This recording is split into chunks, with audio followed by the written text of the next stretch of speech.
I don't remember any of it. You don't remember? For you, the day bison graced your village was the most important day of your life. But for me, it was Tuesday.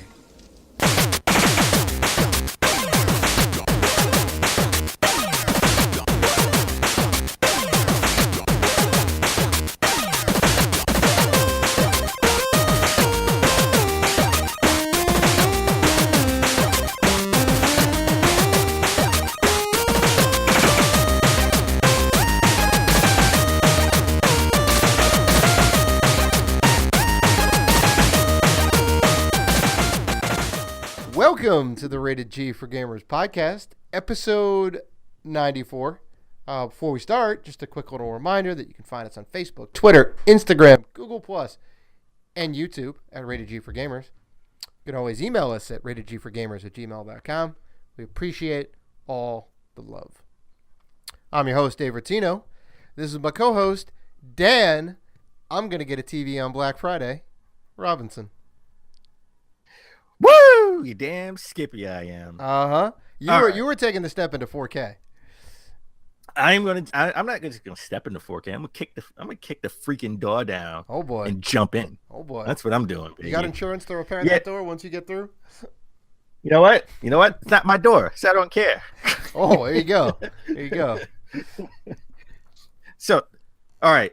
I was looking at all the Black Friday. I think we talked about it like maybe last week or 2 weeks ago, or whatever. Mm-hmm. I've decided because I was going to get a 4K TV since I spent all this money for the Xbox One X. Mm-hmm. I can't use this. I can't use it to the best of its. I can't use all the special features. I can't use it to the best of its ability. Mm-hmm.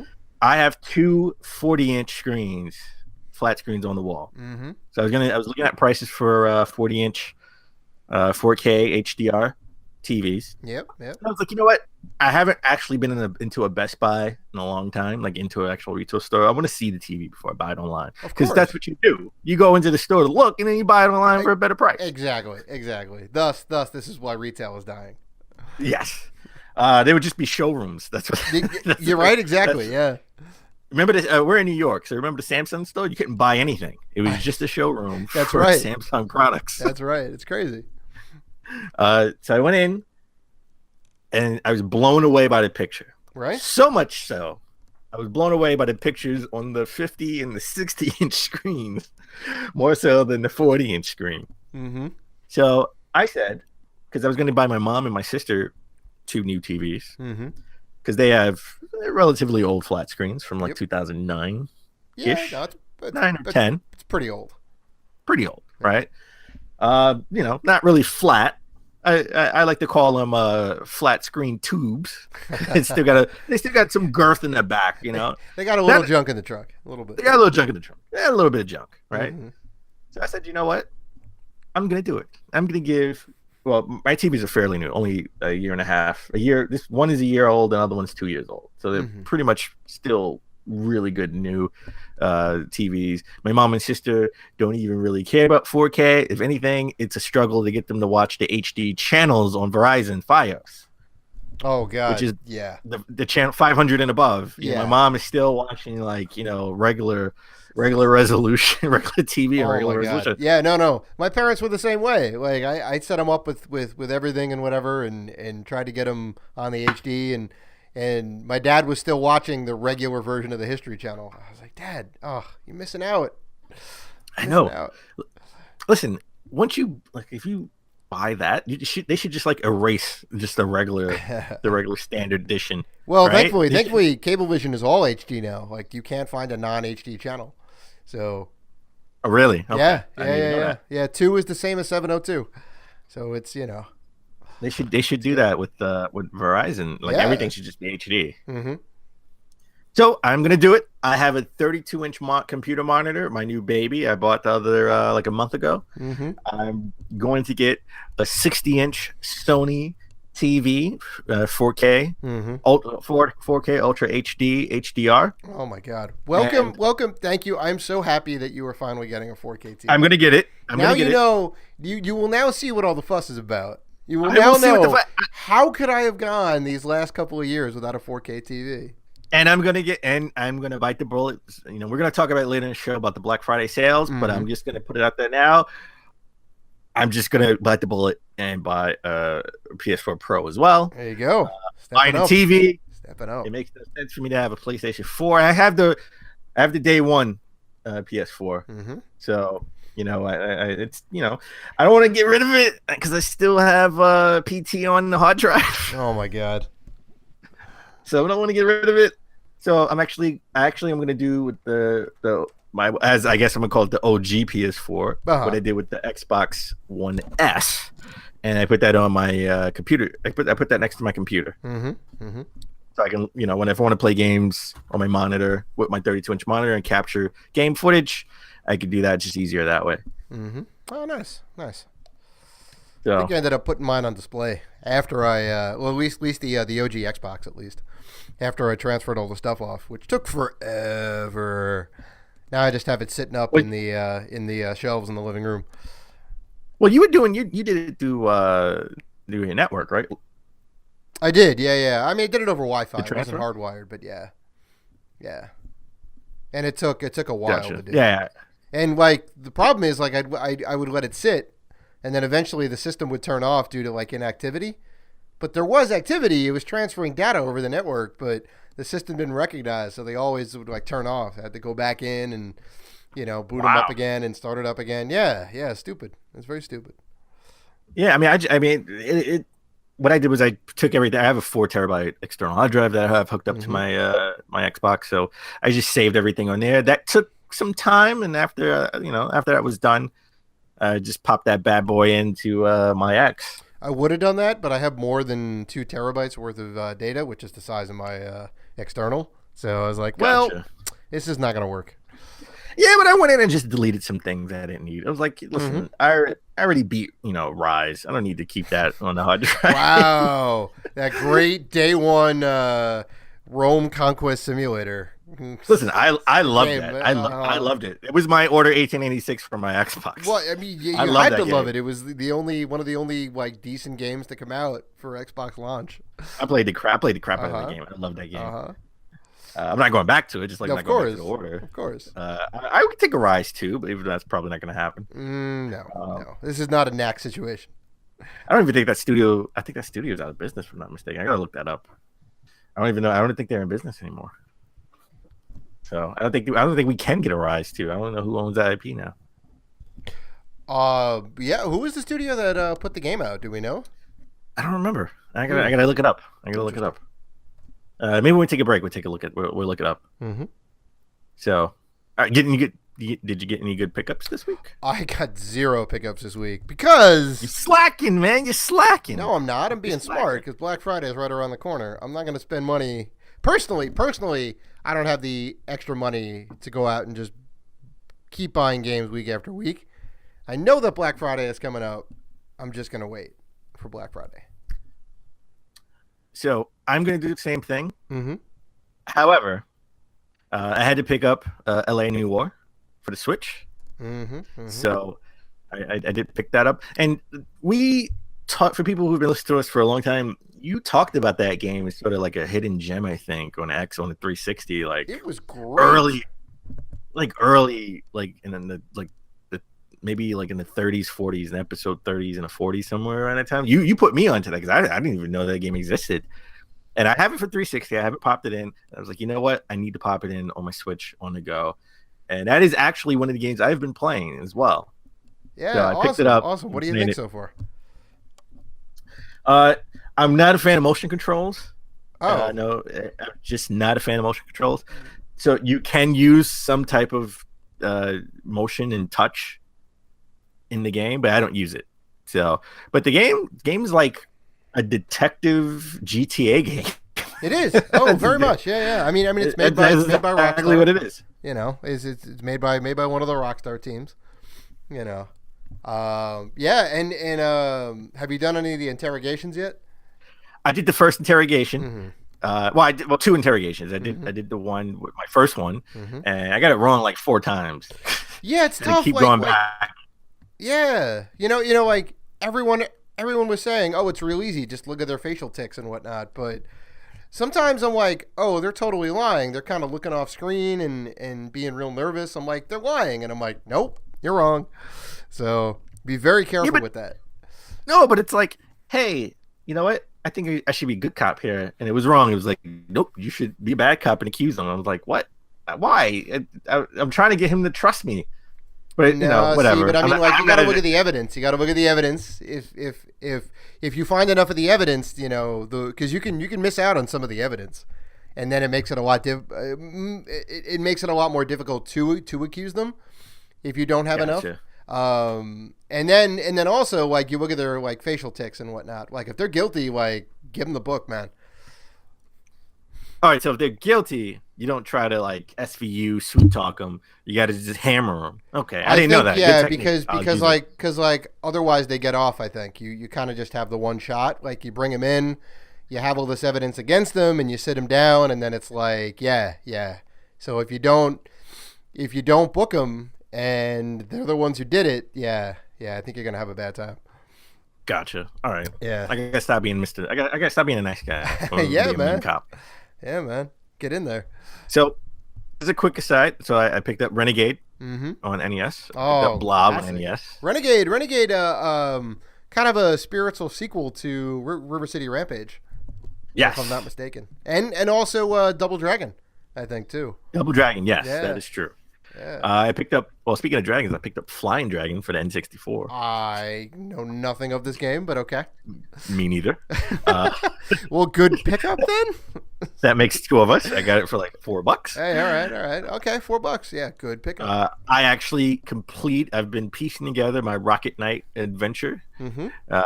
So I've had the game. I found the case, and then I got the booklet. So now I have a complete set. Nice.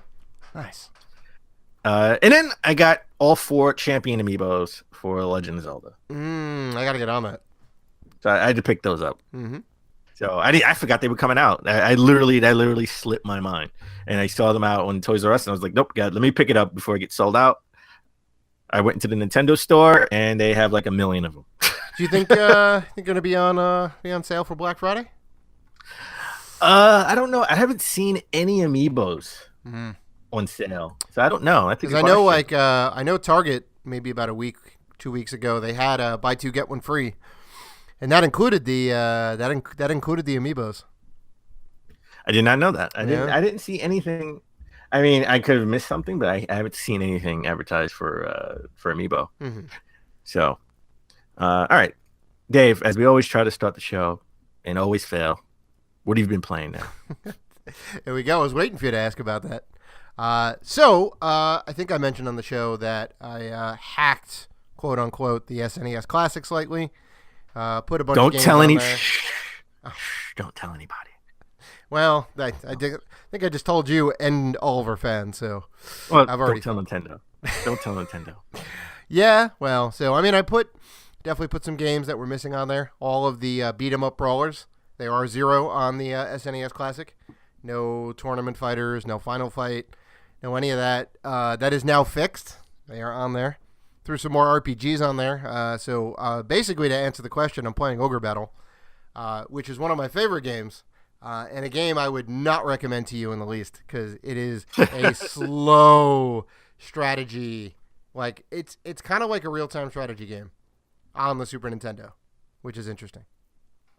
But yeah, I love it. Not my jam. No. But I mean, it's like definitely not my jam. It's super good. The graphics are great. The game is long, so it's like my 20th time going through it. I don't care. So I'm playing that Assassin's Creed because 4K, and Mario Odyssey. To round it How many moons do you have? Play that on the go. I think I'm like 340, 350 maybe. Nice. Yeah. Making my way to 500. Yeah. I definitely stopped playing Mario. I had to put it down. It was getting too addictive. And I was like, let me play something else. So I'll probably get back into it maybe during Thanksgiving. So like I said, I've been playing LA Noire on the Switch. I finished Guardians of the Galaxy, the TT game. Episode 5 came out. I got to say, I'm not going to spoil the game for you. It's really emotional. The ending was really emotional for me. Yeah? Okay. Yeah. Okay. Yeah. TT games aren't my jam, the Telltale games, but, No. Listen, I would recommend that you play Guardians of the Galaxy. Mm-hmm. The only thing you got to get over is, this Doesn't is have not any of the a voice actors. Yeah. Yeah, it's not a movie tie-in. So Right. it's like it's Telltale's version of Marvels of the Galaxy. Okay, Mm-hmm. Guardians of the Galaxy. Guardians of the Galaxy. So Mhm. you got to like get the movie out of your head. Yeah. It's always a thing. Well, I mean, it's funny. I have the Guardians pinball table for the Pinball Effects 2 on the Xbox. So they had the pinball game was free for Xbox Live 1 month or whatever, and then you get a table, and they have like a million tables. Some of them are like tie-ins with like X-Men and the Marvel, and they had the Guardians one. So I am well aware with the voice actors and the faces not matching up. Well, I would say it's a great game. Episode 5, very emotional, especially the ending. So I would say if you're going to play a TT game, play this one. All right. And also finish Call of Duty. Hey, WW2. in traditional fashion, right? You do it every year. I do it every year. It's like a rite of passage. The year cannot end until I finish the Call of Duty single player campaign. Right. So I finished it. The ending is not. I was like, that's it. Like that was it. That's all. I gotta say, last year's game, single player campaign was phenomenal, fantastic. It did pull on my heartstrings a little bit. This game, not the biggest fan of. Well, you know why they did that with the ending, right? Why? Well, because I mean they're making a sequel. You didn't hear about this, right? I did not hear about this. World War III is coming. What a shut up. It's gonna be WW2/2. Yeah, 2.2, WW 2.2. Yeah, but we got to wait 3 years, right? Because they got 3 different studios making Call of Duty games. No, you're right. You're right. They come in cycles. You're right. So I thought that game was. I listen. I liked it. It was cool. Mm-hmm. It's Call of Duty. Mm-hmm. I do that every year. I kind of miss the advanced warfare. I miss the advanced. I know you having like advanced gadgets. weapons. Yeah. I want to feel like Iron Man. I want to be Iron Man so bad. All right. Come on. Look. Here's what you do. Since you beat Call of Duty, you have to finish Titanfall 2. I have to finish Titanfall 2 and Destiny 2. Because that has all the stuff you need. It does. I even have a mech. Yeah. I need to finish it. Dude, it's badass. And the story's good. The boss battles are fantastic. No. I will finish it. Right. As soon as I'm just saying. I'm giving you a pro tip recommendation here. Listen, as soon as we get a snowstorm, the first snowstorm we get, I'm gonna play it on my new 4K TV whenever I get there it. you go. That's right. It's gonna be all enhanced and pretty. You have it for Xbox or PlayStation? I have it for Xbox. You do. Okay. Yeah. Nice. So, all right. Before we take a break, you do anything cool this weekend? You didn't have any pickups. Did you do anything cool this weekend? Didn't have any pickups. No, I saw possibly the best movie of the year, Thor: Ragnarok. It was so good. It was so good. You said that's the best. You said that's the best movie of the year. You haven't seen Justice League. I haven't seen Justice League, but I don't know. I mean, it's probably better than Batman. As the silence goes against the crowd. Yeah, it's probably better than Batman v Superman, but that's not saying much. Well, Batman v Superman got like a 5 or 6. Mm-hmm. Justice League is getting like 7.5. So it's definitely going up. Yeah. Well, there you go. Well, I mean, I probably will see Justice League. I do have the Movie Pass, which I highly recommend you get because it's fantastic. You have the what? So Movie Pass is a third-party website. You sign up for the card. It's $10 a month, right? So like the cost of a Netflix membership.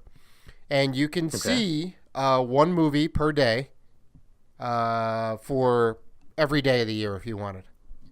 One movie per day. Yep, you can see one movie per day. The only restrictions are it has to be like a half an hour before the movie starts. Because basically what they do is they like load up your credit card with the money to pay for the movie, and you just go to the kiosk, you purchase your ticket, and then you're good to go. The other thing is that it doesn't work with like the specialty movie houses. So you can't go to like the Alamo Draft House that has like the food service and all that, but you can see like any regular 2D movie for free. Gotcha. Yeah. Okay. Yeah. Well, I'm not a 3D. I don't want to see any movies in 3D anyway. I Yeah, don't really no, care it's a about lot, and it costs like $50 in New York to see a movie like that. So it's bad enough seeing a regular 2D movie, you know. But yeah. I mean, I've used it like twice already. It's been fantastic. So I'm definitely inclined to see Injustice so much. Wait, Injustice? No, Justice League so much more. But do you only get one ticket? You only get one ticket. only- Yeah. Okay. So you'd have to get 2 movie passes in that case. Gotcha. So you have to pay $20. Okay. Gotcha. Yep. So I didn't see Thor. I still haven't seen Justice League. Mm-hmm. I still haven't seen Saw. Oh my God. Yeah, I'm surprised. You love Saw. I know. Or I know. Jigsaw, but I guess the prequel Jigsaw. or whatever it is. Yeah. It will always be Saw in my heart. Mm-hmm. Okay. So, but I have been watching. I haven't finished, but I've been binging on The Punisher, the TV series on Netflix. Oh, really? And I gotta say, it's so good. You gotta watch it. You listen. You and the missus, whenever you finish Broken Age. We did. We beat it. Oh, we you finished talked Broken about Age? it. We talked about I it. didn't We're even know done. you finished. Are you done? Okay. Before you get into your next venture, How I would quickly say, you forget. Yes, I do. I barely remember what I did an hour ago, let alone you and your boy. girlfriend. beat Grandpa Robinson over here. GMG, baby. I gotta have that reference. at least Grandpa once an gamer. episode. Is that it? Grandpa gamer. You gotta watch The Punisher. I'm like halfway through it. It's awesome. It's amazing. It's definitely better than Iron Fist, which I still haven't finished. It just doesn't pique my interest at all. I have to force myself to finish Iron Fist so I can watch The Defenders, which I still haven't seen. Right. Yeah. I'm still a little behind. We're still trying to plow through Luke Cage. So. Luke Cage is really good.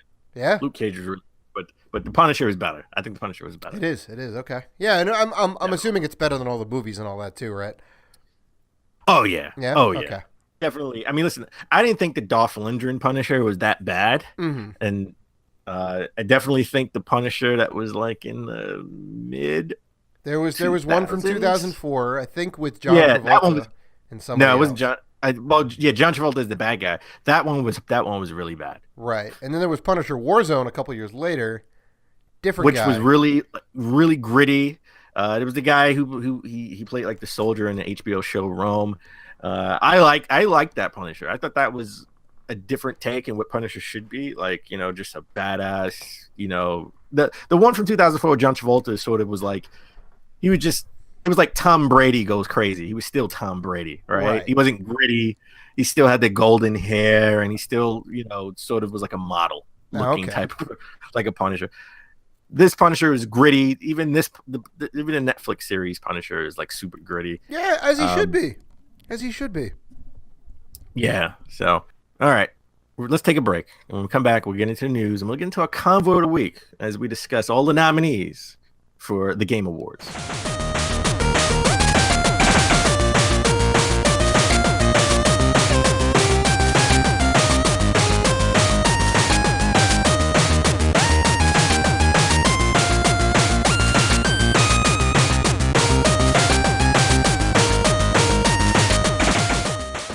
All right, and we're back.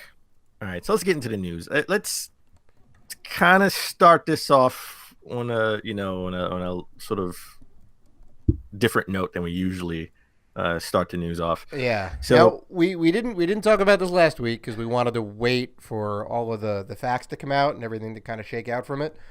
Well, it came. Well, stuff. Well, it happened over the weekend while we were recording. When we were going to record, so I kind of felt that we needed to wait because we were in the midst of it happening. I wanted to wait to see if anything else came out during the week before we actually talk about it. Now, I'm a big IGN person. I love IGN.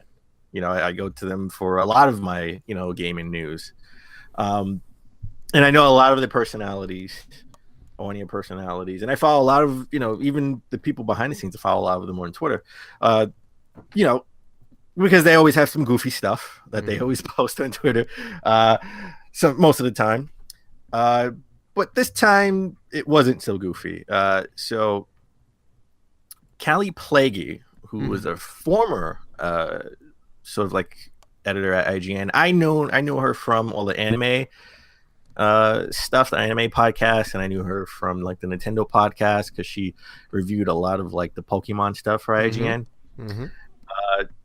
She on Twitter sort of shared her experience with sexual harassment from none other Vince Ingenito, another former IGN editor. He was the fighting game guy.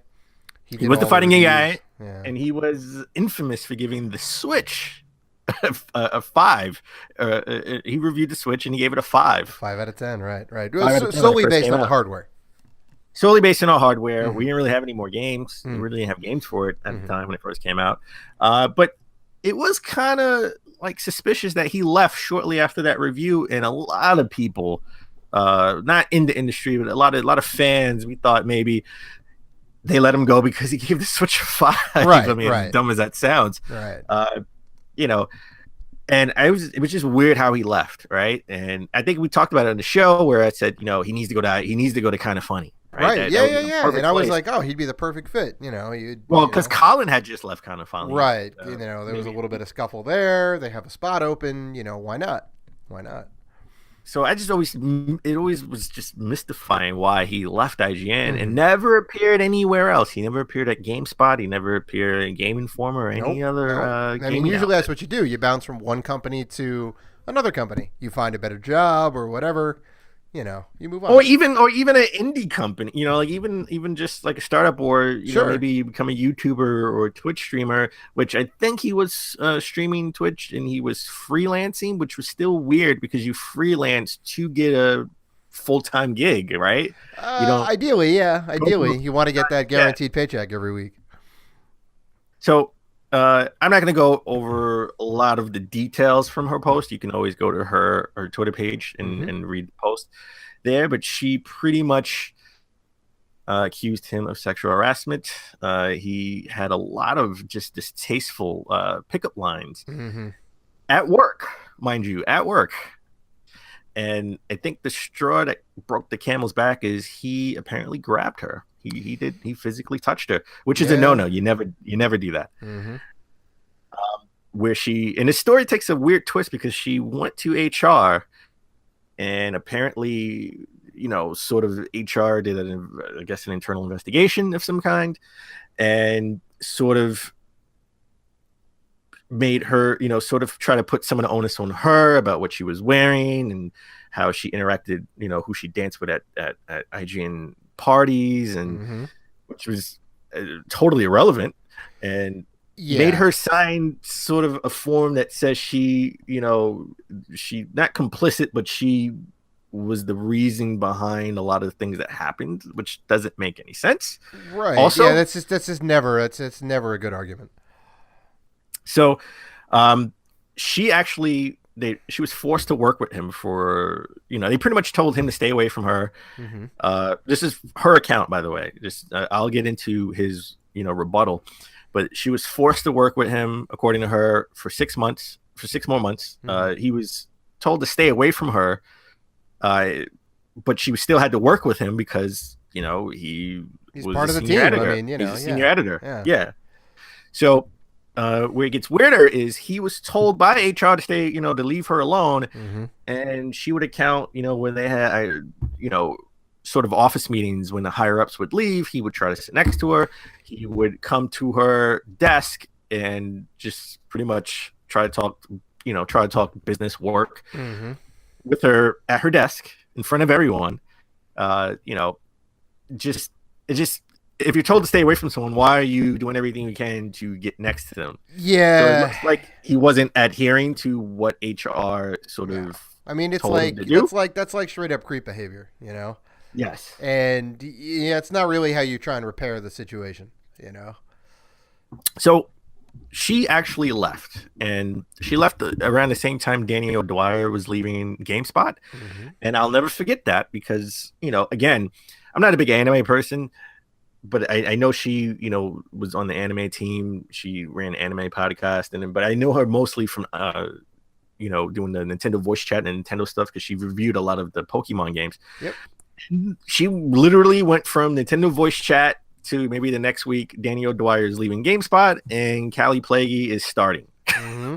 At GameSpot. I just thought it was totally weird because you never really see the gaming personalities leaving IGN to go to GameSpot or vice versa. I mean, it happens, but that's not something that really happens, to be honest. In what I've seen, maybe behind the scenes it happens for people who aren't in front of the camera, but if you are in front of the camera, you don't really see that happen. Right. So I thought that was weird too. Now that I think about it, so Vince leaves. They leave amicably. There was an amicable split. He said, I'll never forget that post. He said that him and IGN pretty much agreed that things weren't working out and he should leave, which was totally weird. But now it makes sense, kind of, why he never got a job anywhere else, right? Maybe this is something that everyone kind of knew behind the scenes, because a lot of other people, two other people came out. Another IGN employee came out, and someone who's behind the scenes, I never heard of her before, said that Vince harassed her as well. And another person came out, a former GameSpot employee. First of all, she was a former Polygon employee and a former GameSpot employee. And she's the girlfriend of Mitch Dyer, another former IGN employee who actually now works for EA because he wrote this. He co-wrote the story for Battlefront II. Girlfriend came out on Twitter and said he harassed her, and she has numerous instances where he harassed people. So this seems to be something that was sort of known behind the scenes. Yeah. Apparently, from my take. Now, before we get into our opinions, just he came out with a rebuttal saying that he thought they were closer friends than what they really were. It was kind of weird. He says he's not calling her a liar. He's just saying, I thought we were closer friends than what we really were. She really looked at me sort of as a mentor to, instead of like a really good friend, and they shared intimate secrets with each other. You never start out. Listen, if you're going to do a rebuttal, you never start out by saying, I'm not saying that person's a liar. Right. I mean, also too, if you're going to consider somebody a friend, then you don't necessarily hit on them so blatantly, or even at all. You should have a friendly relationship, But that's kind of tasteful the way he, if that's true that he said those lines, that's really creepy. Who says that? Yeah. It is a little. And just to give you a little instance, he says, and just one of those corny lines is, "Hey, I know guys like skinny girls, but like you look, you're great to me, and if I was your age, I would, I could go all night." Yeah. That's not the most appropriate line to say to someone, especially someone you work with. No, that's not an appropriate line. Period. Like, well, especially to someone who you work with who's under you. Yeah, so exactly. It's weird, and not something I would ever say to a friend. And so he goes on to post screenshots of text messages, sort of to prove his point, because he's claiming he never knew that she never informed him and never told him that he made her feel uncomfortable, so he never knew. So obviously he's going to continue to do whatever he's doing. And he posted screenshots. The screenshots don't really prove his point. It's just a conversation. It's just a screenshot of an apology. And him saying he didn't know if what he did to make you feel uncomfortable, and he was going to, leave her alone and give her some space. And she pretty much said, "Thank you for the space." So his screenshots prove nothing to back up his argument. But this seems to be something that's just coming out. We're getting a lot of stories as far as sexual harassment nowadays coming out, and this is something that's not okay. And the story is still not over because so this happens this happens last Saturday, right? And everything, either last Saturday or Friday night or Saturday afternoon, right? IGN never made a statement. Saturday, Sunday, Monday, never made a statement. No. You would think Monday they would make a statement. Obviously, the weekend no one's working, so it's understandable. Monday, maybe, sure. It went to Monday, so no, they never made a statement. Apparently, the editing team at IGN all sort of walked out on protest. Which is freaking awesome. Like bind together as a team, as one, and be like, look, this is wrong. You messed up. So the HR that apparently, the weird HR people who were there are no longer there. They since have already left, and they have new HR. So the new HR had nothing to do with the phony, fake, or just BS investigation from last year. But apparently all the editors got all the higher ups in the room and just started yelling and screaming at them. And a lot of people were really mad because they didn't know, apparently. So a lot of people did not know that this happened. So IGN in protest walked out until all the editors walked out until pretty much IGN came out public with a statement, which the higher ups according to everyone, the higher ups were okay with. So they were okay with it, and the statement that came out was a statement from the staff that they had permission to write and post on the website, and just pretty much admitting that they failed 2 employees and will do better in the future. You can go to IGN's website. They still have that up on their website, so it's a lengthy sort of just apology, right, to the 2, one former employee and one current employee who were harassed. Now, Vince has since not tweeted anything since then, so he went Twitter quiet. We don't know. He did say that he had other screenshots, but legally he can't say anything else, which I don't know what that means, because no one said anything about lawyers or lawsuits or anything. So that tells me there is still more to the story that meets the eye. Something else actually had to happen. Yeah. For him to quote unquote legally can't say anything. So I don't know if the story is going to take another twist, or will we ever find out what really happened. But listen, sexual harassment is a thing that definitely we need to stomp out. Like, this is ridiculous, all the stories that are coming out. Yeah, I mean, you hear about Kevin Spacey and you're like, oh Christ, and then he tries to mitigate it by like saying, oh hey, I'm gay. I'm like, that's not really the venue for that. You did some fucked up shit. What about Weinstein? He's just like, listen, I got to do better, and I'm gonna devote all my efforts now into Trump.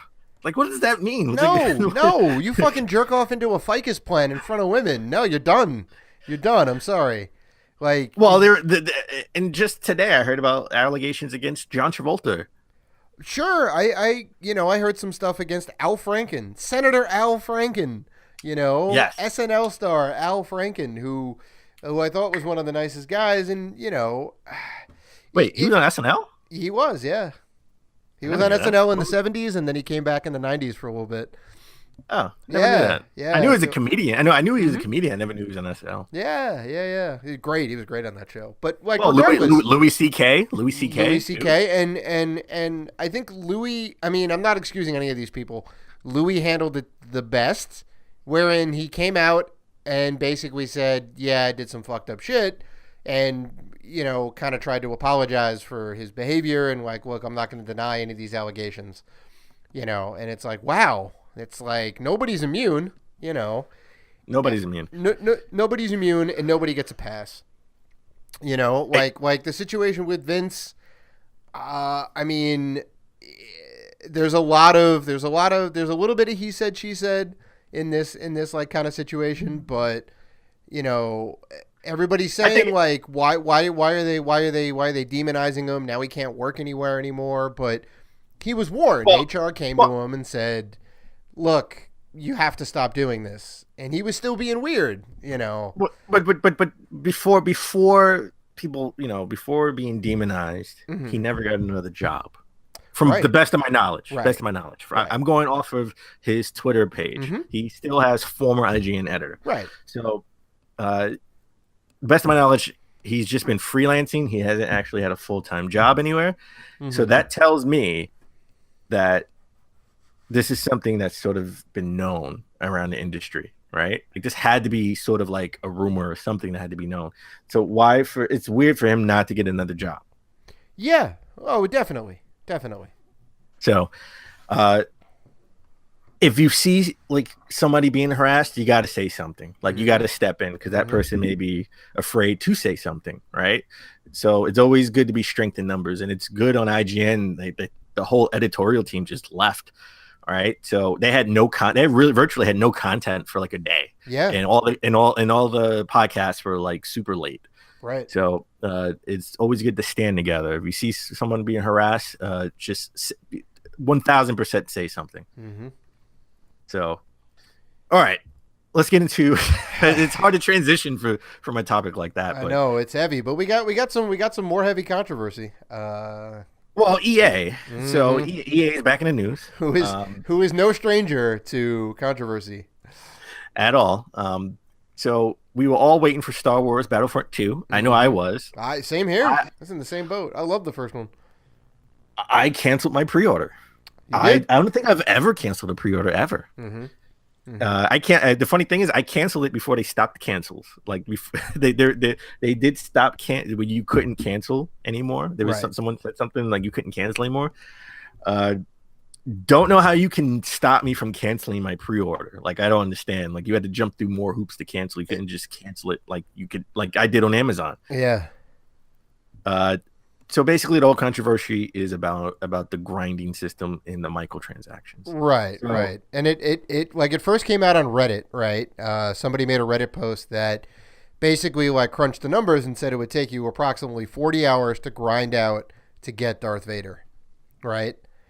And anybody from just the universe. Right. But he was using Darth Vader as an example. Darth Vader, Layla, or Luke. Mm-hmm, mm-hmm. So like, 40 hours, like more than anybody has time to put into any game.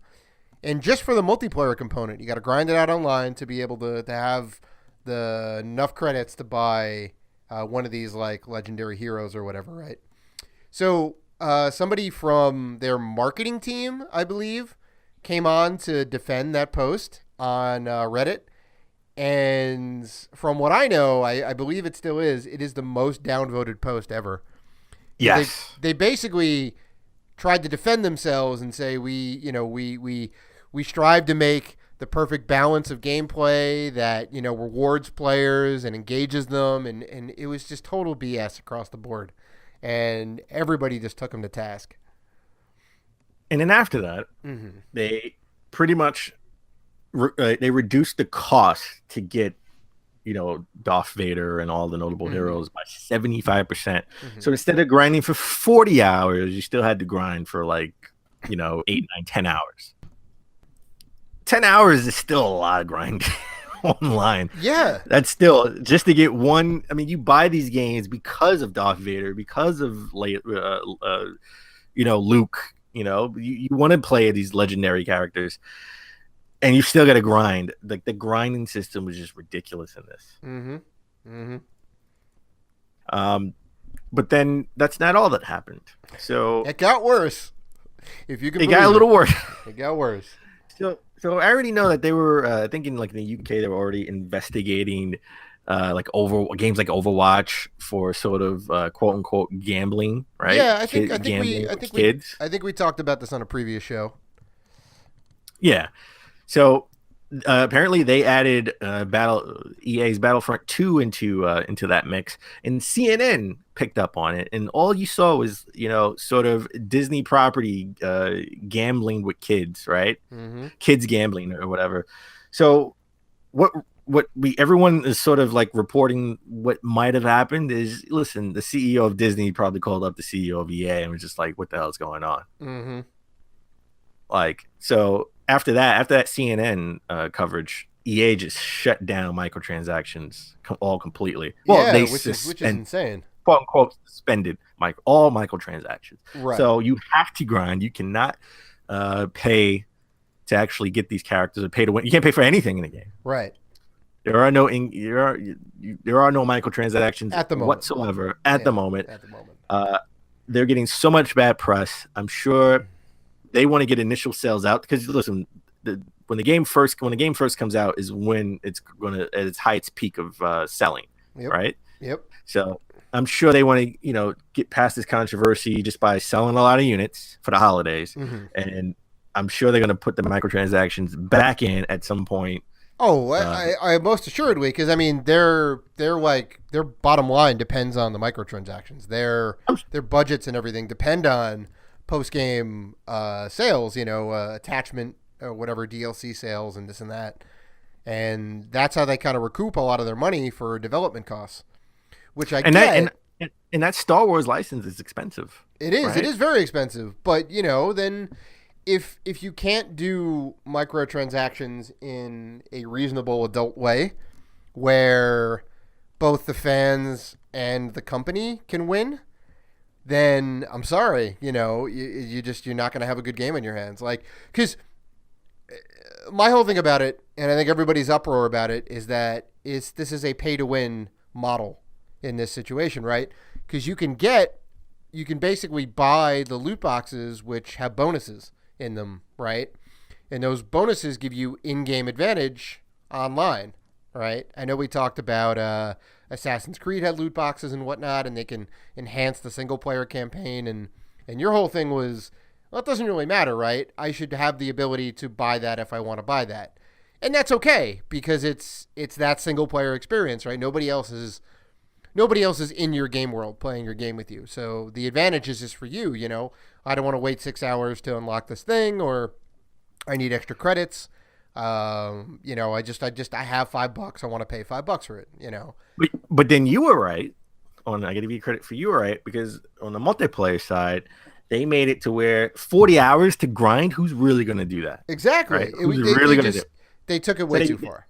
So they put it in a way to where it sort of incentivizes you to actually buy the microtransactions, buy, Darth Vader instead of pretty much grinding out 40 hours. That's exactly what I was saying. Like the fact that there's a pay option influences the grinding aspect, and then everybody ends up losing in that case, EA included. Like the damage is done here. Everything they've tried to do to repair it is just. You're basically putting a Band-Aid on like a stomach wound, There's a giant gash, and they're like, we're gonna go ahead and do this. Well, that's not all the bad news for EA and Battlefront 2. I mean, Battlefront 2 is getting bad reviews. I mean, you know what? I never thought I would say this, but similar reviews as the Order 1886. So it can't be that bad of a game. It ain't worth my $60. I'll tell you that. Battlefront got a 6.5 from IGN. Yeah. Well, I bet part of that is how they handled online play. Like, look. Well, no. People are saying the story is all over the place. We have this new character from a new perspective, and they don't flush that character out enough. Right. And I guarantee, they didn't focus on this character because they wanted to, put a lot of multiplayer maps in there, to showcase a lot of multiplayer maps, and they want to showcase, hey, this is what Luke was doing after, episode 6, right? This is what Hans was doing after episode. They pretty much shoehorned a lot of people in, which sort of took the story all over the place. Yeah, and the whole reason they put the single player in there was response to the first game not having single player. Like there were some issues with the online play as well. It didn't hold up on its own. It definitely wasn't Overwatch in terms of balance and gameplay and all that. So it had a lot going against it. It was still a beautiful game. I still thought the online play was fun, but so then they go and they put single player in. They half-assed the single player. Yeah, it's not good. It's not a good look. So like a game that I was gonna buy on Black Friday, I'm good. I'm gonna wait. I'll wait till it's $20. Yeah. Then it'll be worth it. So, let's stick with EA. So, EA is a huge company, right? And now they own Respawn. they own Titanfall, and we will get a Titanfall 3. Oh, that I'm excited for. with microtransactions. Well, 2 had sure- microtransactions, so Well, I'm sure. I think I'm so, sure at if you least. want to. I'm sure if you want to buy a better mech, just pay $50. see that You'll I'm get not the- down for. You'll get the greatest mech That in I'm the not down world. for. Uh-huh. So apparently, so there's another game that they're in the works that they can't talk about, but they talked about it in a weird way. Oh my god. This is so dumb. With Games Industries Biz, with an interview with Games Industries Biz, they pretty much were saying, "Hey, there's an untitled new action game with some awesome new features never seen before, but we can't really talk about." It. So basically, they got the conductor, they put him in the hype train, they loaded it up with a ton of coal. They had no passengers. There was nothing in there. Like, where are you driving this train to? How are we going to get hype for a thing that you can't talk about in any way, shape, or form except to say it's going to be the greatest thing since sliced bread?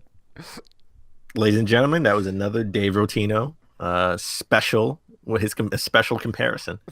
Come on now. I don't know if I can co-sign for that comparison. You have some wacky comparisons. Come Every on. episode. There's a conductor on the hype train, and there's no passengers. And no passengers. I think they have no destination.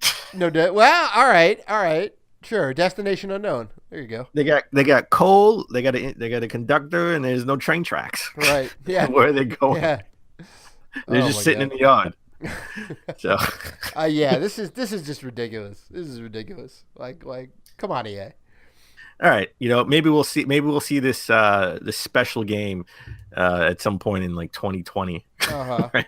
Right? We'll be like, oh, remember 3 years ago? That was the game you're talking about. Sure. Yeah, right. Gotcha. It all ends up coming around. Yeah. Let's talk about another one of Dave's favorite companies. Oh my. So Dave loves EA and he loves GameStop. Do you love GameStop? I love when I find hidden gems for a cheaper price. Well, so do I, but I'm not. I don't think we're gung ho as GameStop as like go GameStop, but. So all right, so I think we talked about they sort of had like their rental service, right? That was something new that they were fleshing out, where it's like you pay $60 and for 6 months you get to keep the game, right? You get to rent the game. You can rent as many games as you want.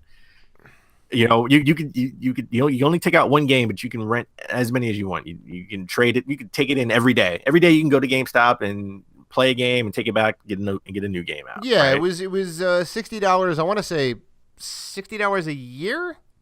No, $60 for 6 months. $60 for 6 months. Okay, so it's like $10, it's like $10 a month. Right. You can rent a game. Mm-hmm. So that service, they actually started it. And that service is now temporarily been also temporarily suspended, just like microtransactions. So. Not surprising.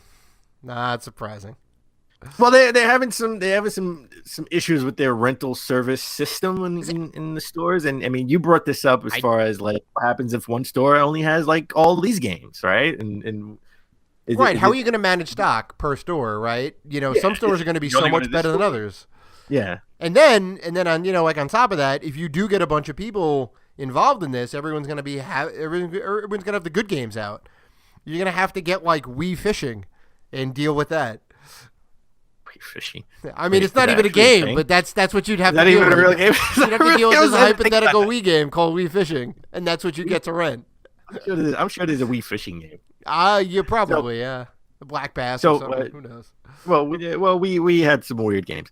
All right, so they had to suspend this. It makes no sense to try to figure out and fix it during the holiday season because you definitely know there's going to be some issues. And during the holidays, you want people to buy their systems, buy their used games, take advantage of some of their sales. You want them in store buying, no issues, because during Black Friday, especially Black Friday sales, you're gonna have long lines, and the last thing you want is to have like system issues. Oh yeah. So this is a good move on their part. I don't know how good the service will be anyway, but it's good that they suspended it until further notice. Probably in the spring they'll bring it back after they work out all the kinks. Mm-hmm. But this just proves to management like these kinks should have been worked out before they even launched. Like, yeah, you would think. Can our whole infrastructure and computer system handle this rental system? The answer is no. The answer is no. Well, yeah. All right, let's move on. This was an interesting story that I thought when I initially saw this VR story, I thought this was like something that's actually coming to VR headsets, like retail. But this is not. This is sort of just a one-off. So we both love the classic Street Fighter 2 car crushing bonus stages, right? Even though I like the kick barrels too. The kick barrels was kind of fun, but the car was where it's at. The car was the notable one, right? So they are bringing this to a VR experience. It's only in Boston. Weird enough, Boston's Castle at the Park Plaza. This weekend, I think it's this weekend only. It's playing. I think they're playing it on HTC Vive headsets. Right. Yeah, they're doing like there's a little like I guess the Capcom Pro Tour is stopping in Boston, so they have it up there. And well, you can play as only 5 characters: Ryu, Ken, Guile, Chun-Li, or Zangief, and you're them, and you have to trash the car. It looks kind of cheesy, but ultimately fun. Yeah, I mean, you look up like the video. They're pulling in nostalgia strings. Yeah, exactly. Like you look at the video, and it's like the video of Chun-Li, and she's doing the real stiff karate chop to like break down the car. I'm like, all right. It's a weird. She's like weird punching the side of the car. So I don't know. I thought that was weird. Yeah. I got excited. I thought it was something I could buy for $10. Yeah, right. Well, it's Capcom, so maybe $15. Oh my god. But apparently not. Hey, hopefully somebody kind of releases this out in the world, and then you can just kind of play it. But hopefully they actually make it a little bit more realistic and bring it to the PSVR. Yeah, right? Yeah. Well, that'd be great. This is a game that's $10 that I would gladly pay for. So maybe I can do it in a Dougit. There you go. Like you could do on the Switch with the Joy-Cons. Please don't put that in the game. I was joking about the Dougit. Please don't. It's horrible in the Switch. It's horrible in the Switch. Please don't do it on VR. Anyway, let's talk about YouTube. So we know Nintendo and content creators has been having some issues. I mean, it's kind of weird. We talked about their new streaming policy, to where you have to sort of sign if you want to create content around Nintendo IP on YouTube. You had to, or if you want to stream, you have to sign up with their creator, their creator program, and they take like 60-70% of revenue. Oh my God. After they approve it, so it has to go through an approval process. So, but when they're streaming, they've changed rules to where they take sort of like 60-70%, I think, of everything from your channel. So some people make separate channels from their main channel just to put out Nintendo content, because they don't want Nintendo monetizing stuff that isn't from Nintendo. And everyone's been complaining about this for a long time. Yeah, I mean it's like it's kind of insane. Like, sure, I think legally, I mean, you may be able to speak a little bit better, that Nintendo is able to. Well, here's the issue with legally. If you're putting out just regular gameplay with no voiceover work, then that's nothing new. Right. What are you adding to it? As a thing? But if you have content, if you have voiceover content over it, or you're doing something over it, then it becomes sort of that's your material, right? It becomes something new.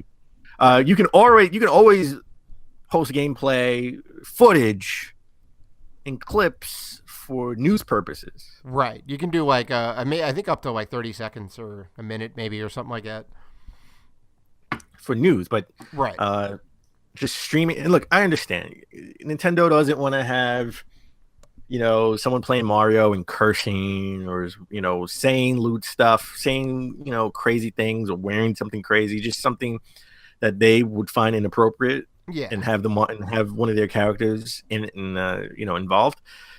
I understand that, but if they're making it their own, then honestly, I think if this went to court, it would be a lengthy court battle. So it would have to be someone who could withstand going to court and afford it. Right. But I don't think any YouTuber would be able to have those kind of funds. well, not a small YouTuber, maybe a big YouTuber who's making millions, would win in court. I think they would win over time. They would win in court. Right, and that would be like a huge windfall. That would just open the door to like, okay. Well, they would set a precedent. It would set a precedent. Mhm. But YouTube has come out and saying Nintendo can do better for content creators. Sort of the pot calling the kettle black with all the apocalypse and the algorithms going crazy, especially with the YouTube for Kids. I don't know if you heard about the YouTube for Kids thing. No, what is this? Is this a whole like new channel? So YouTube has like a YouTube for Kids app.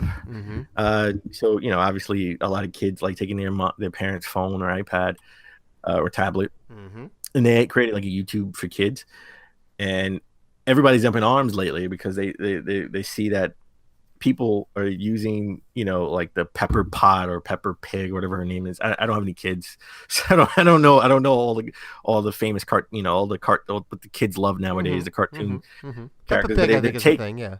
But they're taking like just say Mickey Mouse. Like, okay, I'm old, so yes, I'm gonna take old characters. They're gonna take Bugs Bunny, Mickey Mouse, Mario, right, and making sort of live action, inappropriate videos. But putting all of the metadata in there. Right. So it ends up getting flagged as like, this is good for kids. Yes, yes. And it's ended up on a YouTube channel where you have Spider-Man and Black Widow dry humping each other. Oh, no. Oh. And they were getting 2 million, 3 million, 4 million views. So they're making a lot of money off of this. And the algorithm isn't picking it up. So everyone is going crazy right now. And YouTube had to come up with a statement that they're changing their policy again.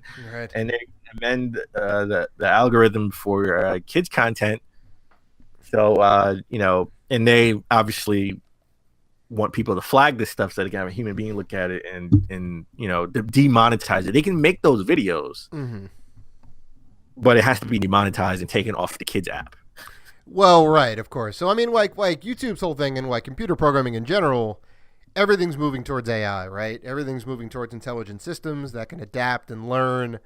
And that's what kind of Google was trying to do to like, they just have programs running all the time that filter the content that comes up, even now they can analyze some of the video too, right? And that's how like certain content creators learning. Yeah, exactly. Exactly. Like if we posted up a video to YouTube and we were singing I don't know, like a Whitney Houston song or whatever, right? That's copyright material.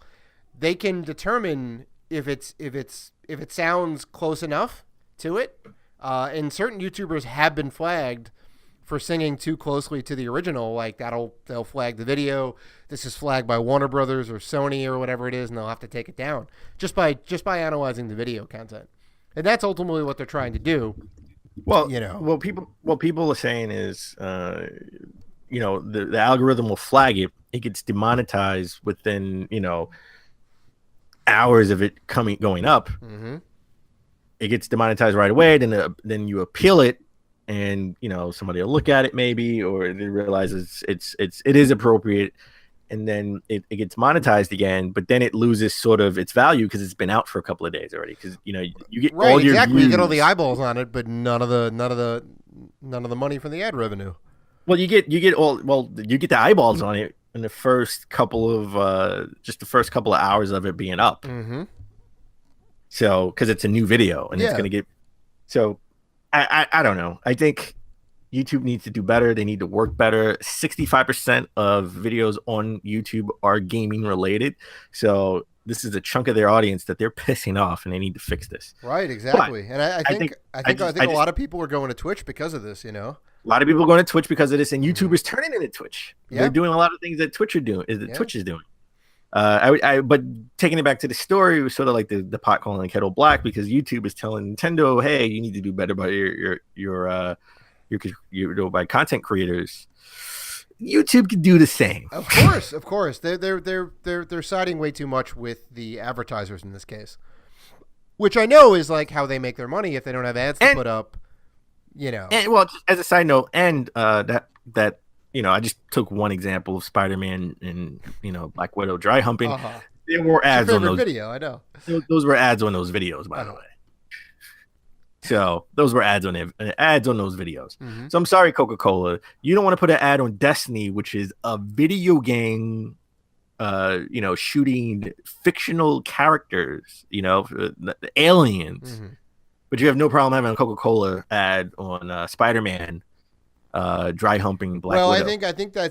I think that's more a problem with YouTube's algorithm, right? I don't think the companies, like, they basically tick off some boxes, right? And they're like, look, we want it to appear on these types of videos. We're okay with this, this, and this. And then anything that says Spider-Man. Yeah, anything that says Spider-Man, even though he's dry humping, it's Spider-Man. Right. It's a live action fat Spider-Man. I don't need the details on this. I'm good. I'm good. All right. Well, Iron Man came in afterwards, but that's another. I'll link you the video. I'm good.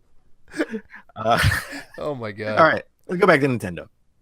So Nintendo needs to do better by the current content creators.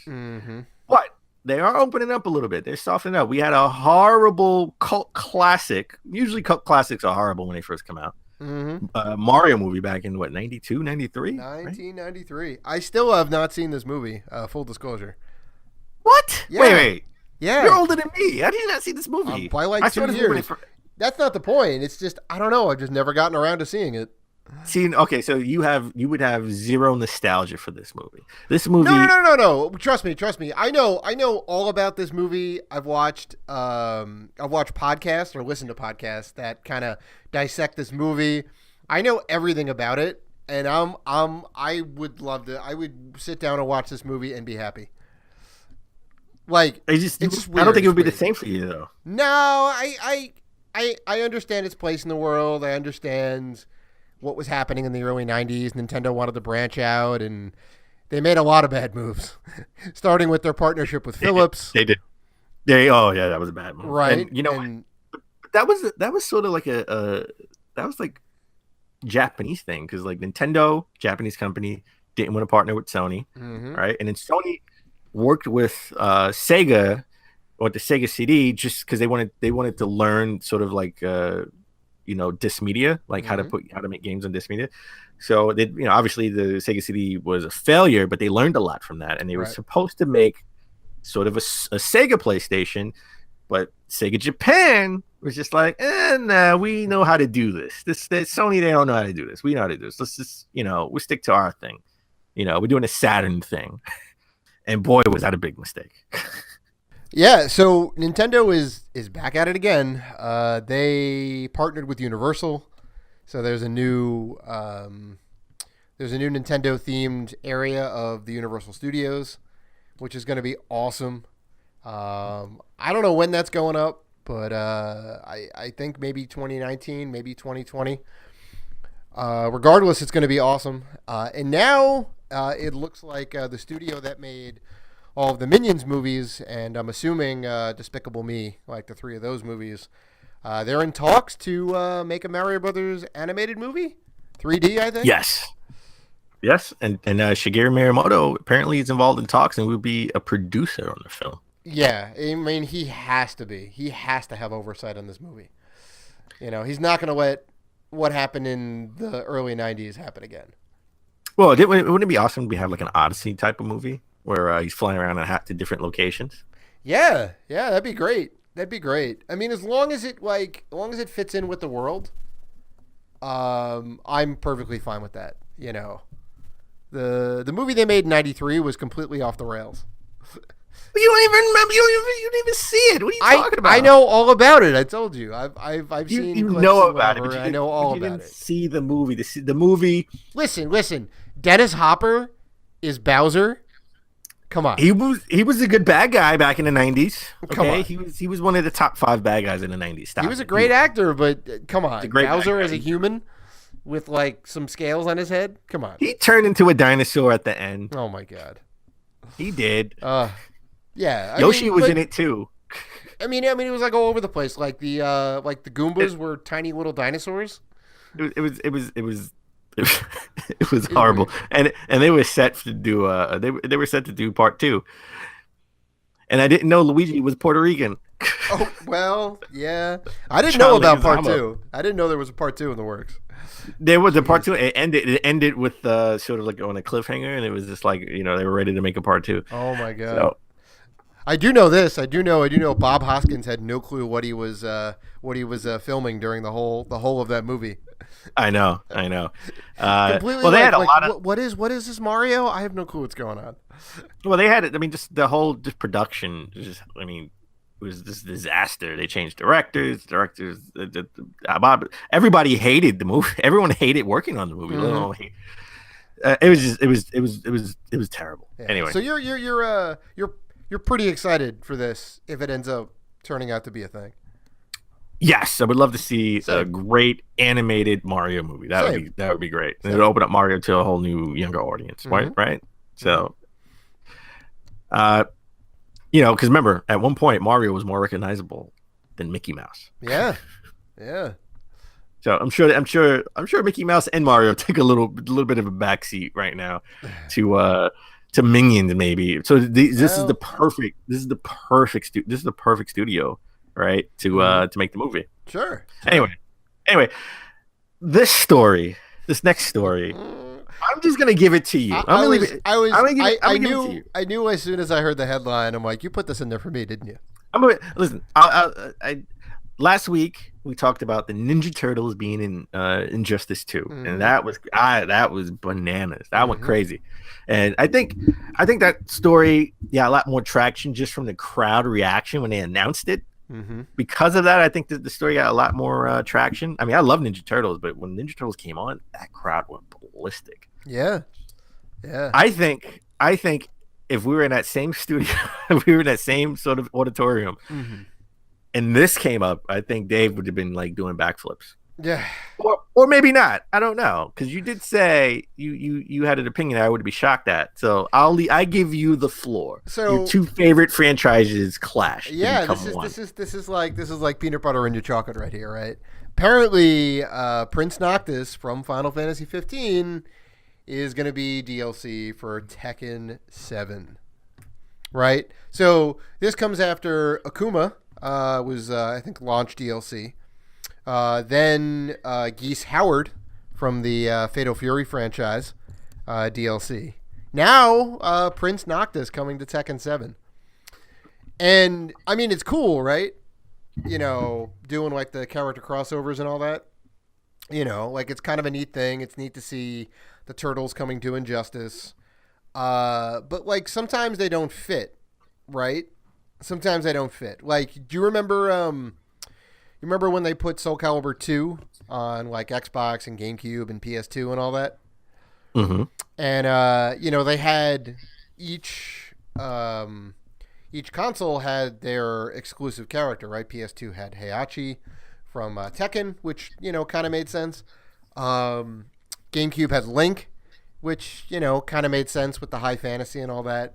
And Xbox had Spawn, which was weird. That's kind of weird. But they did give Xbox something. It was a little weird. Even weirder was when they revisited the kind of crossover tie-in, and they put Darth Vader and Yoda and the Apprentice from Star Wars Force Unleashed in Soul Calibur. Well, weird, right? Because it doesn't really match up with the time period and all that. Felt a little out of place. Granted they had weapons, because every character has a weapon in the game. So, I mean, that kind of fit in, but thematically it was a little bit weird. So, I mean, it was like cool, you could play as Darth Vader, but it just, I don't know, it felt a little odd, So, like, I think it's cool. Like, I'm definitely going to get the DLC and play it and all that. But, like, you don't sound as happy as I thought you would be. It's just, it's weird. It's weird.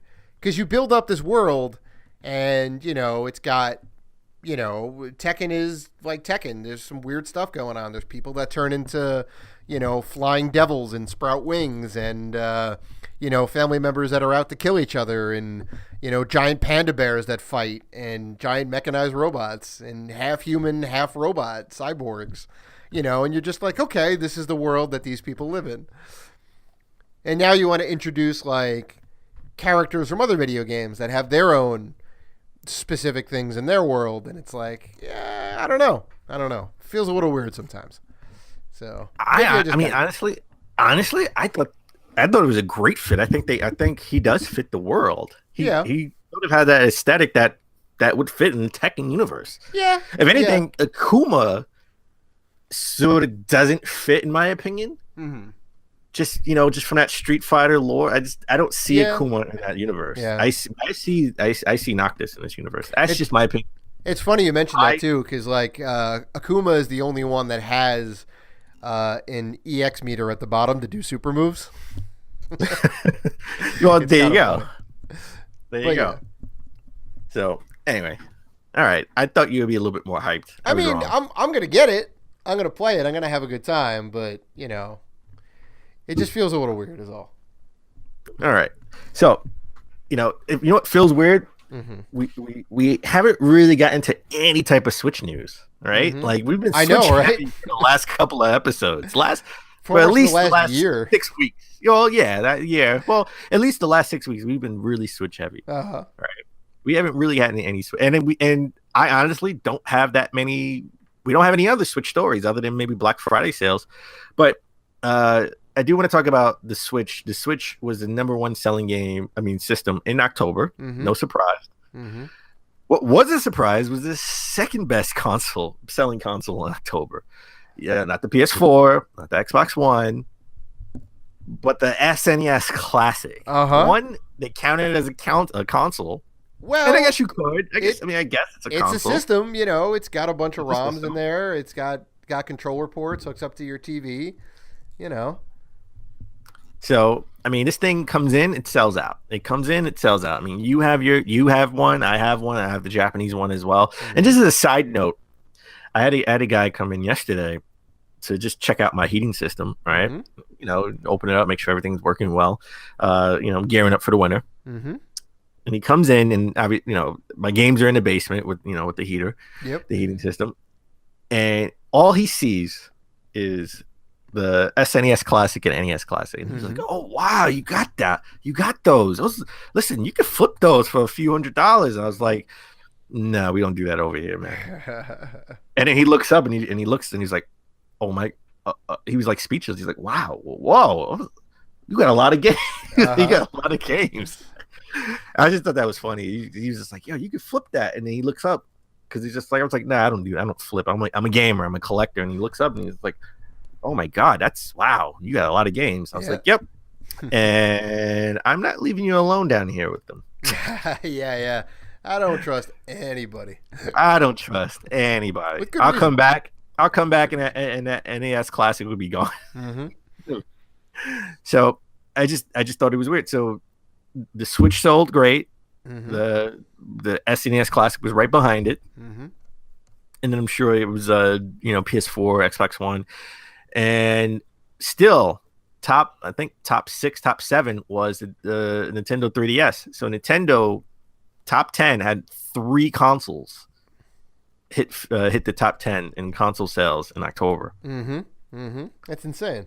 So Nintendo's back, baby. I know.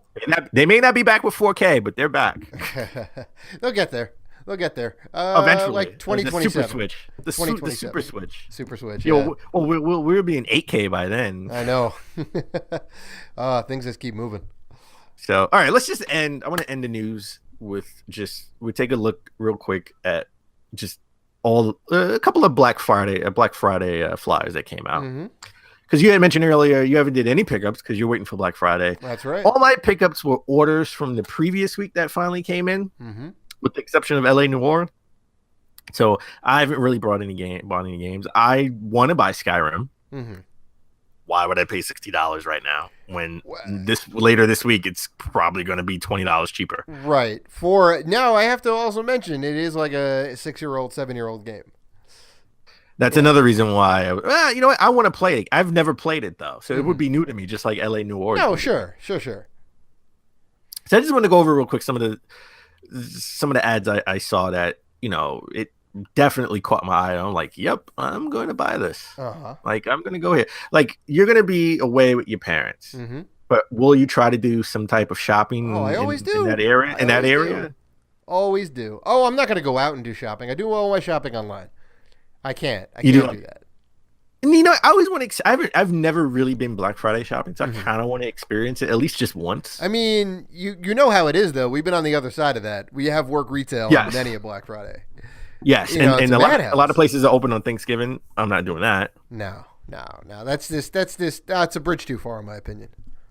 So if you're gonna go shopping, Amazon, sort of, you have Horizon Zero Dawn, $20. Definitely have to pick that up. You get and The Last of Us Remastered, $10. Yeah. Okay, you got to pick those up. Those you got to pick up. And I would say you already have Uncharted, sort of the collection. Mm-hmm. Do you have Uncharted 4? Did you buy Uncharted? I don't have Uncharted 4 yet. I was waiting to beat the first 3. Well, you know what? You can get it now for you get it for $20. Yeah, that's solid. That's solid. So and you already know we mentioned that I'm going to get a TV. I'm buying mine from Amazon. Mm-hmm. Free shipping. Mm-hmm. I will be poking around at stores trying to get some games. A lot of Switch games, like at GameStop. Looks like they're going to be like $15-$20, a lot of them. So I don't know if Skyrim will be that, because it just came out. Maybe it'll be $20 off. It won't be about $15. But I know I said I wasn't going to get Batman, a TT game for Switch, because I already have it for Xbox. But for $15, I think I'm going to pick it up. Yeah. A couple games I'm looking at most definitely, FIFA 18, because it's less. It's gonna be $15 for the Switch. Yeah, well, maybe not the Switch version, but I mean, I got to get the Xbox version to end up playing online with my brother. So we always do that, So I may pick up a early Christmas gift for him. We'll see. It's nice. less than half price right now, so got to jump on that. Middle Earth, Shadow of War. I don't have that yet, so I'm definitely going to be looking at that. It's $25 at Amazon and GameStop. And, the games that you mentioned I should pick up, The Last of Us and Uncharted 4, are probably going to be on that list too. So, and I'm glad I didn't buy The Evil Within 2. Yeah. $60. Yeah, man. I barely played the first one. I hate spooky games, but for $20, I'll pick it up. Mm-hmm. And definitely if anybody picked up a PS4 Pro or the Xbox One X, even if you don't have that, I mean, I've been touting the praises of 4K for the longest. All the Netflix original content is in 4K. There's some cool YouTube content in 4K. Plus, with all the new gaming stuff out there, that's great. The prices have come down considerably, so now's the time. Jump in. Well, I'm definitely jumping in with a PS4 Pro. It's going to be $50 off at Best Buy. If it's $50 off on Amazon, I'd rather buy it on Amazon so they can ship it to my house. I don't have to carry it around with me. But I do want to buy the games. I do want to buy games. Go to the stores and see if they have any like buy 2 get 1 free or something like that, or if they have them for $15. Wherever they have them cheaper, I'm just going to go buy. Yep. So I would say check out IGN's Black Friday list. That's usually where I go every Black Friday to see, what games are cheaper. Yeah, super comprehensive. Super comprehensive. Last week, a lot of Switch games came out. We didn't get a chance to talk about this. I mean, this could be sort of our Switch segment. You got Skyrim, Rocket League, LA Noire, Doom, Snipper Clips Plus. You gotta get that. We gotta get that physical edition. I gotta get that physical edition. Finally, I have to. You know what? Just on principle, because I paid for the game when the game first came out on launch. I need to get the physical edition, and so I'm gonna buy it. And I'm not a big Fire Emblem fan. Okay, I take that back. I'm not a Fire Emblem fan at all, but I am a Dynasty Warriors fan and Dynasty Warrior type games fan. So I will be buying Fire Emblem Dynasty War. The final Fire Emblem Warriors. Try to say that 10 times fast. Fire Emblem Warriors. Fire Emblem Warriors. Fire Emblem Warriors. I keep going. You know what? Screw you, Dave. Screw you. Okay. Listen. It's fine. I don't make fun of your TT games. Yes, you do. Every chance you get. Well, all right, matter of fact, I got you saying that now. I know, right? That's just the thing, No, it's just the thing. It's just TT games. Yeah. So, all right, that's it for the news. let's get into the convo of the week. Mm-hmm. The Game Awards. Yeah. Now, I always mistakenly keep saying the VGAs. Same here. They are not the VGAs. They are the Game Awards. They are the Game Awards because Spike TV owns the rights to the video game awards. Right. For a brief period, they were popping up a circus tent every year and trying to have a Game Award show. That was not great. Well, Jeff Keighley was involved. Mm-hmm. And it didn't go so well. They were never, everyone panned it because they focused more on celebrities than they did the games. And Right. Jeff Keighley is a gamer, and he wanted to. I'm sure he wanted to focus more games, but the network wanted to focus more on celebrities to try to bring more eyeballs in. But everyone just panned. Everyone panned it. It was silly, goofy. No one took those awards seriously. So he's pretty much on his own. He doesn't own the rights to VGAs, even though they sound cooler, and I hope maybe one day he can get it back. But the Game Awards is what we have. They have about 30 categories. We're not going to go through all the categories. We want to go through our top 5 with, I think we each have like a notable mention, right? A category that we looked at that just stood out to us. Like, I know for me, I'll just get into it. I know for me, the Trending Gamer Award every year, I always like to see the nominees for it. Yeah. And I like to vote for the people that I know. Now, I'll be honest. When I looked at the nominees this year, no idea who any of these people are, with the exception of one. Well, that's one more than I know.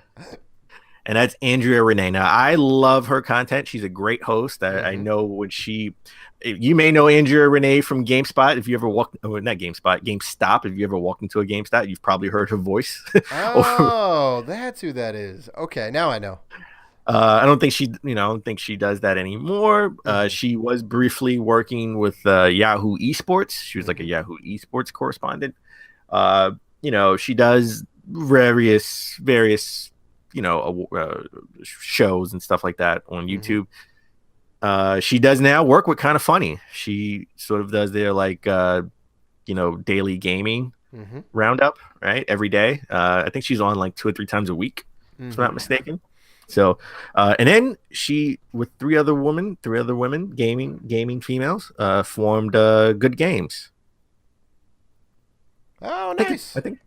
Yeah. What's Good Games? What's Good Games? What's Good Games? What's Good Games? Yes. So definitely go out and support her. And I voted for her, so I would say, Dave, vote for her. Just trust me, she's great. Just vote for her. All right. So, one category that I was super interested in is best sound design. Not best music. I'm sorry, audio design. Right. And this is not necessarily like, soundtrack or musical score or whatnot. It's just kind of overall audio. It's basically like art direction for sound, right? And the reason I was all hype about this because, well, the nominees. There's some strong nominees here. Destiny 2, Hellblade, Senua's Sacrifice, Resident Evil 7, Zelda Breath of the Wild, and Super Mario Odyssey, right? And the game that stood out to me from like the very beginning was Breath of the Wild. Like their sound design is on point, right? There's not a lot of music in that game. There's not a lot of sound in that game, honestly, There's no sweeping soundtrack that goes through the game. A lot of the times you're just kind of running through the world and there's no music in the background, right? The musical cues happen when you get into a situation, right? You like come across some monsters and then the battle music kind of like kicks in a little bit. Or if you get next to like a treasure chest or whatever, like they'll kind of make that noise that like, oh, there's something here in this room or area that you're in. You should go investigate. Like it's a small little things like that.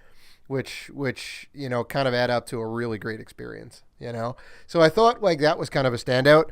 Odyssey is great, and the background music is great, and the sound effects are great. But I really think like Zelda did the best job with that. Like it was just on a whole nother level. Okay, so again, they have 30 categories. We chose our top 5 categories. And I want to be very clear, this is not – we're going to pick who we think they will pick to win, not our actual picks. So Which So we're gonna do at the end of the year. We always do our we're gonna do our picks at the end. always do our game of the year. So let's first category, best fighting game of the year.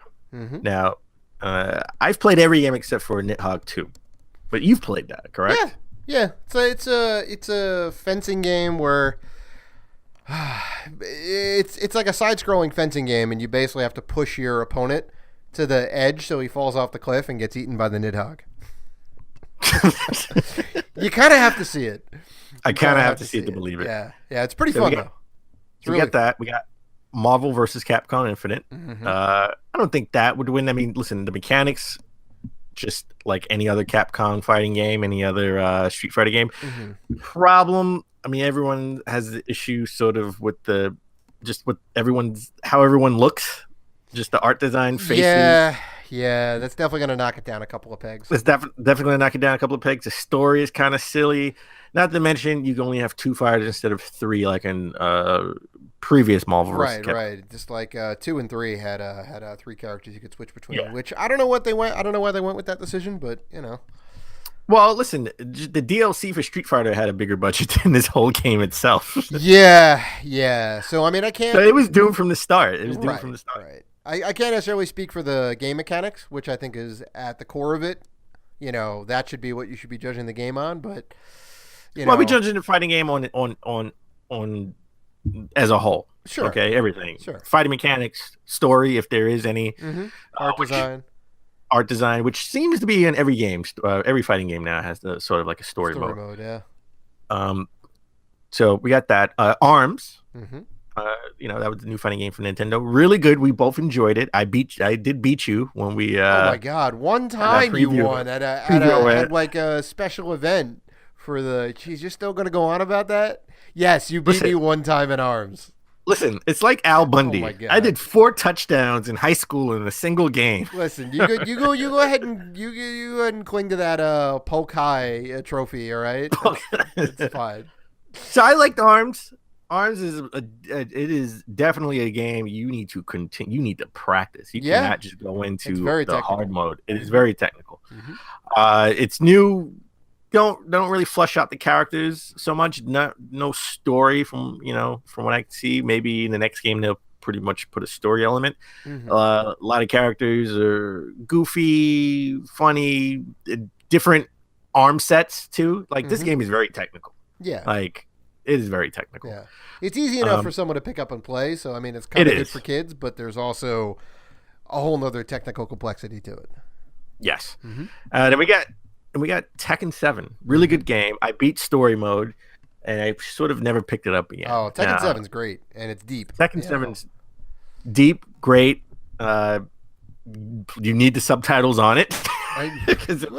Everyone's speaking in a native language. Yeah, which I love. And then you have Injustice 2, where I love that game. Like I bought the game, and before I really started diving into it, I went back to play Injustice 1. I sort of love the Injustice series. I love the story more importantly than anything else. Fighting mechanics still really good.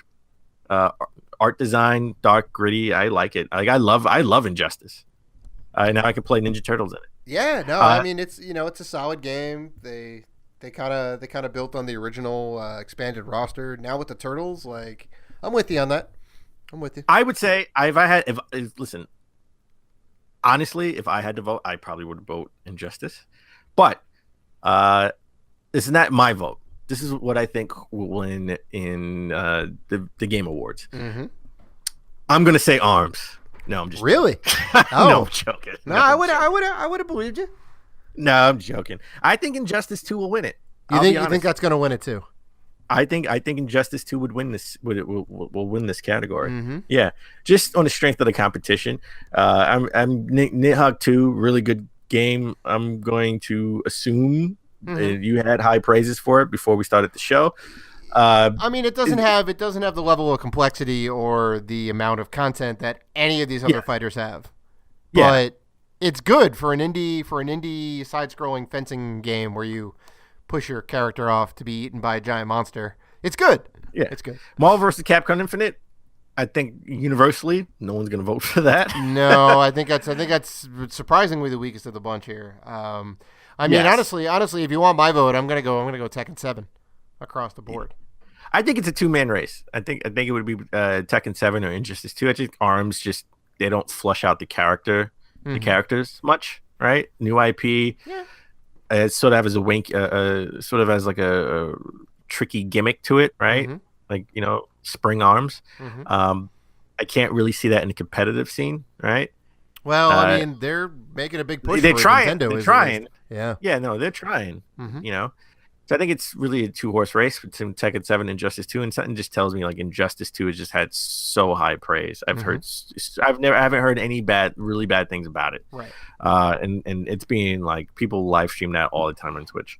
Mm-hmm. So, and they're adding new characters all the time. Not to say, I mean, Tekken 7's adding a new character now too, but I think Injustice would win this category. All right.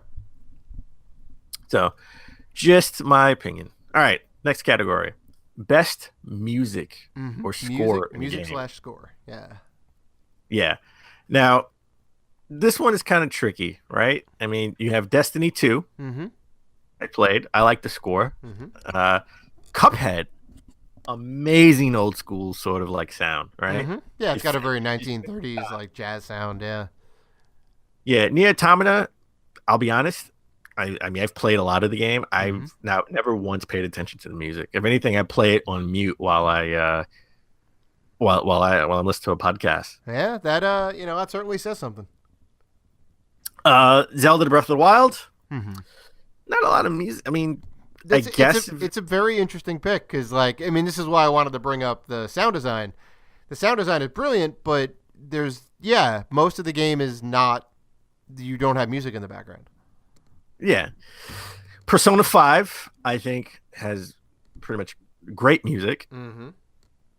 Just that jazz music from Super Mario Odyssey is just amazing. Yeah, I agree. Like, it's just beautiful. I mean, they give you that option after you beat the game to listen to all the music again, and I will just sit there and switch up the tracks and just kind of just take it all in. That music is just they reinvented Super Mario music brilliantly in this game to fit each level. Mm-hmm. And the first, I think, Nintendo game to actually have a track with lyrics. Yeah, that's true. I mean, that Jump Up Superstar, whatever it is a fantastic track on its own.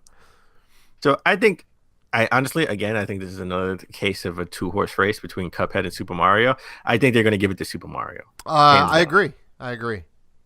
Hands down. I think that's what they're going to do. Mm-hmm. All right. Let's get into the next one. Best action game. Mm-hmm. So this one I was a little Prey. Mm-hmm. Wasn't high on Prey. I have Prey for PS4, Steel Sealed. Forgot I pre-ordered it. Didn't cancel my pre-order. Haven't played it. No, well, let me take that back. I haven't cracked open my PS4 version, but on Xbox they had the first level for free. I did play it. Gotta say, not a big fan of Prey. Hey, look, you gave it a shot, and that's really all you can ask. You put some hours into it. You're not feeling it. Call it a no. I put an hour into it. Yeah. Right. Neo. I'm definitely more in this game than you are, but I haven't really put a ton of time into it, so yeah, I'll say that. Neo, high praise. Have it, brand new. Mm-hmm. Still haven't opened the seal on my PS4. My PS4. Well, it only came out on PS4. I haven't cracked the seal open yet, so I haven't played it. So I'll be honest, I cannot give a yes or a no for this game. This game may be a yes to me if I actually played it, but I have nothing. I have nothing to say about it. I'll be honest, I have nothing to say about it. Same. Destiny 2, I can say is fantastic. This is just more of what people love in Destiny, which could be a good thing or a bad thing if you ask hardcore Destiny players. Not a lot of new, right? It's more same old Destiny. Just with a story and a few tweaks. Yeah. Yeah. Wolfenstein 2, right? That the big thing, October 27th, right? Mm-hmm. So Wolfenstein 2, it's getting 9s across the board. Yeah. Right. So Yeah, almost it's a solid experience. solid experience. And then we have Cuphead, sort of like the action shooter game, right? I love Cuphead. I really do. Hard as balls, I gotta say. I've played more of Cuphead than any other game on here, and I would give it to Wolfenstein 2 or Destiny 2, but I think they would give it to Wolfenstein 2, to be honest. You think? Yes, I think they would give it to Wolfenstein 2. Wow, I'm definitely going Cuphead on this. Wow, really? Yeah. Destiny 2 maybe, but I mean, listen, I know it's an action shooter type game, but when I think of action game, I think of just the typical shooter, first person shooter. yeah. And I wouldn't be surprised if they gave it to Destiny 2, but I think they're going to give it to Wolfenstein 2. Interesting. So Wolfenstein 2 is getting 9s across the board.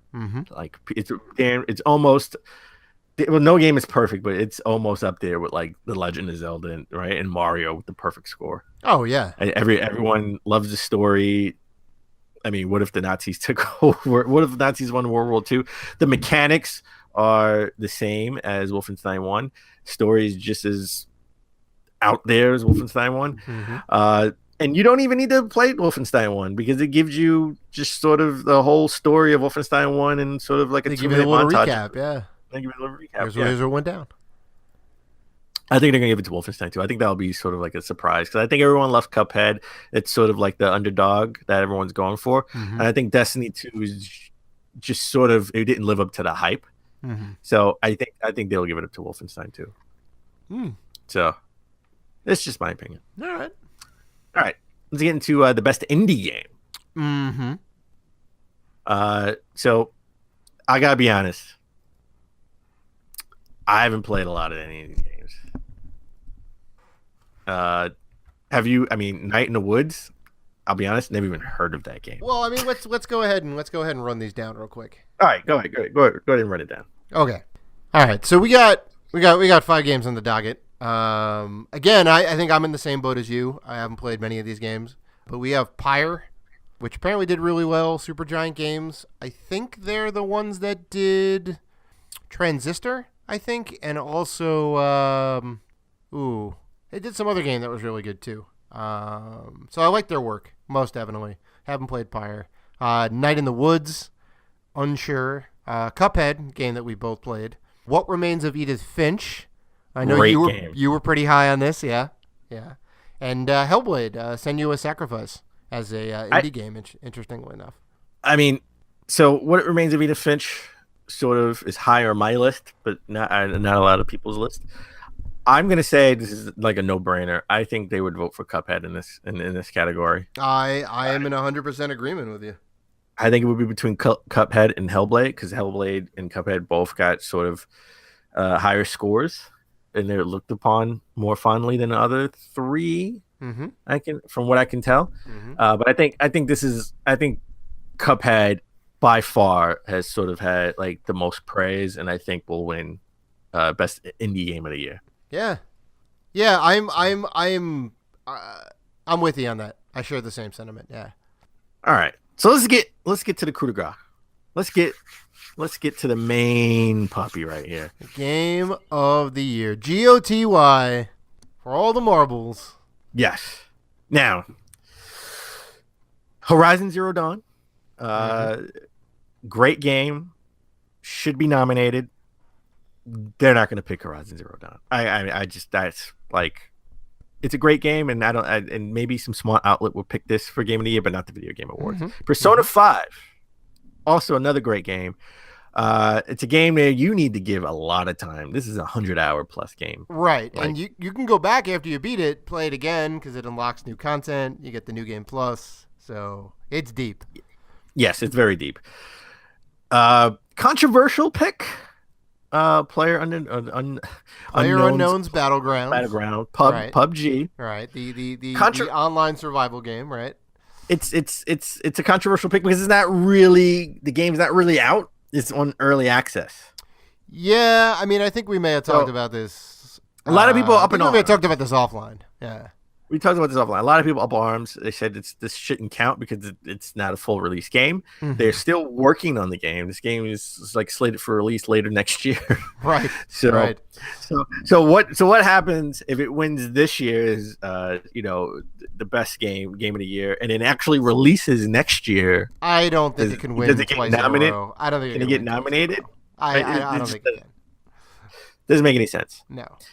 But again, I think this is. I mean, I think PUBG could actually. I think that's the sleeper pick. I think it could win. Mhm. But I got to say, I think it's a 2-horse race. Zelda Breath of the Wild, or Super Mario Odyssey. Yeah, I yeah. It's just you're slamming your fist on the table with authority. I'm because slamming you're this so fist on the fervent. table. It's gonna be between one of these two. Agreed. It's everybody else is just there for show. It's Mhm. between Super Mario Odyssey and the Legend of Zelda Breath of the Wild. And honestly, like I know you brought up some good points that Mario just got released, so it's fresh in everybody's mind. But my thing is, the last two Zelda games were not received very well. This Zelda game is a return to its roots. It's near perfect. It's got a lot more meat on the bone. I gotta go Zelda. I gotta go Zelda in this case. You think they're gonna pick Zelda? Oh, 100%. I mean, Zelda I think is the strongest contender out of all of these, and I feel like that's going to be their pick. Yes, I agree. I think they're gonna pick Zelda too. Right. Super Mario Odyssey just came out. It is fresh in everyone's minds. It got pretty much 10 across the board. Mm-hmm. The replay. I mean, they just sort of reinvented Mario and Zelda this year, right? In a bigger open world setting. Yeah. I think Zelda's gonna take home a lot of awards from the Game Awards. Oh, I So- agreed. Zelda, and Mario both. Yeah. So I think you're right. I think Zelda wins this category for the Game Awards. Mm-hmm. We're Very simpatico. Patico. Yeah, Is very that- yeah. simpatico. Yeah. Well, I think that about does it. Went over all the VGAs and Not just the Game Awards now. Yeah, that's right. That's right. Sorry, the Game Awards. Now I'm doing it. We want to thank you guys for Listen, joining us. Shaq's not coming out. Shaq's not coming out and hosting. Shaq's not coming out. Who is even the host this year? I don't even know. It's Jeff Keighley, as always. Oh, all right. Well, all right. Fine. Oh, that's right. He was part of the. Just remember when it was in Spike? show, It right? was Spike. They had like Oh Shaq. my god. It's late in the day. All right. Yeah. We want to thank you guys for listening to the show and being fans and sticking with us all this time. We very much appreciate. You guys can find us on Facebook, Twitter, Instagram, Google Plus, and YouTube at Rated G for Gamers. If you want to show us some love, please do. You can always email us at ratedgforgamers@gmail.com. So please like, listen, subscribe, and as always, Keep gaming.